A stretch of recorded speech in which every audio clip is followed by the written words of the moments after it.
Hi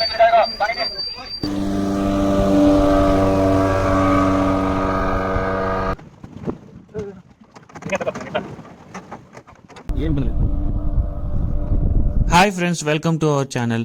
ఈరోజు వీడియోలో మనం రంగరాయన దొడ్డి అనే లేక్ బోటింగ్ని చూడబోతున్నాము. ఇది బెంగళూరు నుంచి జస్ట్ 55 కిలోమీటర్స్ దూరంలో మైసూర్కి వెళ్లే దారిలో రామనగర అనే ఊరికి దగ్గరలోనే ఉంటుంది. మేము యాక్చువల్గా 3:45కి బెంగళూరులో స్టార్ట్ అయ్యి ఉత్తరిబెట్ట సన్ రైజ్ ట్రెక్కింగ్ని చేసుకొని ఆ ట్రెక్కింగ్ పూర్తయ్యాక ఆఫ్టర్నూన్ ఈ ప్లేస్కి వచ్చాము. ఆ ఉత్తరిబెట్ట అనే ప్లేస్లో సన్ రైజ్ చాలా బ్యూటిఫుల్గా ఉంది. ఆ వీడియో కూడా మన ఛానల్లో అప్లోడ్ చేసి వీడియో లింక్ డిస్క్రిప్షన్లో ఇస్తాను, తప్పకుండా చూడండి. సో ఉత్తరిబెట్ట అనే ప్లేస్ నుంచి ఇక్కడికి ఆల్మోస్ట్ 40 కిలోమీటర్స్ ఉంది. ఇది ఏదో చాలా చిన్న ప్లేసు, అసలు వెళ్దామా వద్దా అనే డౌట్ఫుల్గా వచ్చాము. కానీ ఇక్కడికి వచ్చాక చాలా బ్యూటిఫుల్గా అనిపించింది. డిఫరెంట్ టైప్స్ ఆఫ్ బోటింగ్స్ అన్నీ ఉన్నాయి. చుట్టూ కొండల మధ్యలో లేక్ ఉంది. లొకేషన్ కూడా చాలా బ్యూటిఫుల్గా ఉంది. అలాంగ్ ద లేక్ ఒక వాకింగ్ ట్రాక్ కూడా ఉంది. ఈవినింగ్ కానీ మార్నింగ్ కానీ వస్తే మటుకు ఇక్కడ వాకింగ్ కూడా చేయొచ్చు. మేము ఆఫ్టర్నూన్ వచ్చాము కాబట్టి జస్ట్ బోటింగ్కి మాత్రమే వెళ్ళాము. ఇక్కడ డిఫరెంట్ టైప్స్ ఆఫ్ బోటింగ్స్ అయితే ఉన్నాయి. టికెట్ కౌంటర్ దగ్గరికి వెళ్ళి ప్రైజెస్ కనుక్కొని మేము పెడల్ బోట్స్ తీసుకున్నాము. ఇక్కడ ప్రైజెస్ ఎక్స్ప్లెయిన్ చేస్తాను చూడండి. జెట్ స్కీ వచ్చేసి 500 పర్ పర్సన్. ఇది స్పీడ్ బోట్ వచ్చేసి 200 పర్ పర్సన్. ఇది పెడలింగ్ వచ్చేసి 150, 300 పర్ బోట్. 2 పీపుల్ ఉంటారు. ఇది వచ్చేసి కయాకింగ్ 2 పీపుల్ ఉండేది ఉంటుంది. అదెంత 300 పర్ బోట్, 2 పీపుల్. ఓకే, మేము ఇక్కడికి 4 పీపుల్ వచ్చామండి. సో 2 పెడలింగ్ బోట్స్ తీసుకున్నాము. 600 అయింది టికెట్స్. సో టికెట్స్ అయితే తీసుకొని బోట్ ఎక్కడానికి వచ్చాము. ఇంకా మనకు తెలిసిందే, లైఫ్ జాకెట్స్ అన్నీ ఇచ్చి మనకి బోట్ అయితే ఎక్కించారు.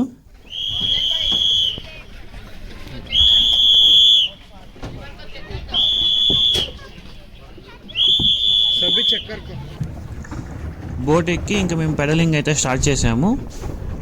మనకి టోటల్గా 25 మినిట్స్ టైం ఉంటుందంట. ఒక 5 మినిట్స్ గ్రేస్ పీరియడ్ అయినా పర్లేదు.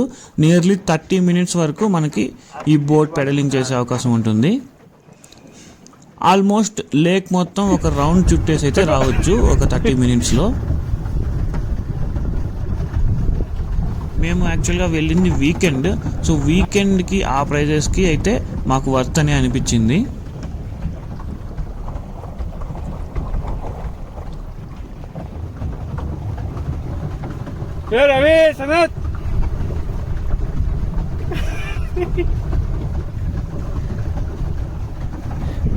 మేము 4 మెంబర్స్ కలిసి ఉత్తరబెట్టకి వెళ్ళేసి ఇక్కడికి వచ్చాము.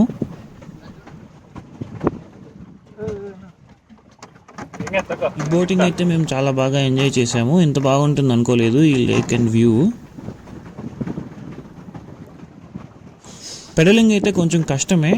మనం తిప్పేదానికి వాళ్ళు బోట్ వెళ్ళే ఫాస్ట్కి అసలు సంబంధమే ఉండదు.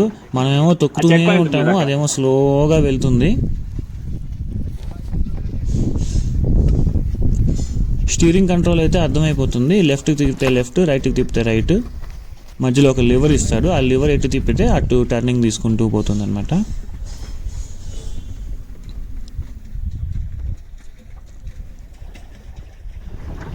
ఈజీయే, బట్ కొంచెం ఎఫర్ట్స్ అయితే పెట్టాలి తొక్కేదానికి. బట్ పెట్టిన ఎఫర్ట్కి అదేమో స్లోగా వెళ్తూ ఉంటుంది. పర్లేదు, లేక్ మధ్యలోకి వెళ్ళాక వ్యూ అయితే చాలా బాగుంది. చల్లగాలి వస్తూ చాలా ఎంజాయ్ చేసాము.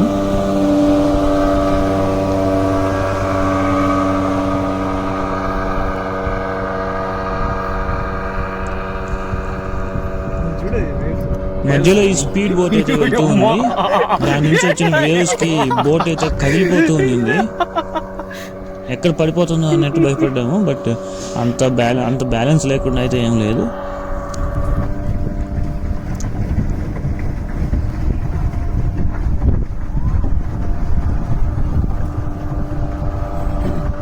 ఆ స్పీడ్ బోట్ అయితే మధ్యలో వస్తూనే ఉంది.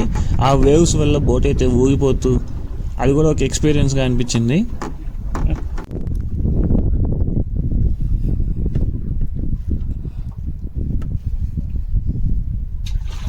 అనుకోకుండా ఇక్కడికి వచ్చిన దానికి చాలా బాగా ఎంజాయ్ చేసాము. వ్యూ అయితే మాకు చాలా హాయిగా అనిపించింది.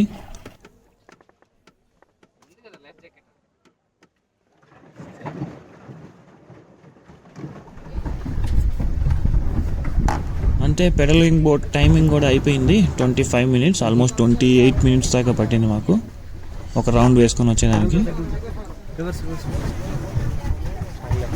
సో ఇంకా ఇక్కడ వరకు కరెక్ట్గా తీసుకొస్తే వాళ్ళు ఆ తాడు పట్టుకొని లాగుతారనమాట. లాగి మనల్ని ఇంకా దించుతారు. సో అంతే, పెడలింగ్ అయితే పూర్తయిపోయింది. ఇప్పుడు దిగేస్తున్నాము.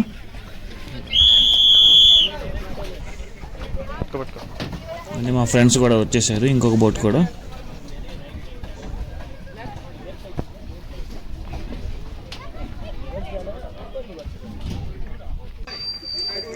అంతే అండి ఈ రంగరాయన దొడ్డి లేక్ బోటింగ్. ఈ వీడియో కనుక మీకు నచ్చినట్లయితే please like, share and subscribe. Me friends and family మెంబర్స్కి కూడా షేర్ చేయండి. మన ఛానల్ని సబ్స్క్రైబ్ చేసుకోమని చెప్పండి. Thank you for watching.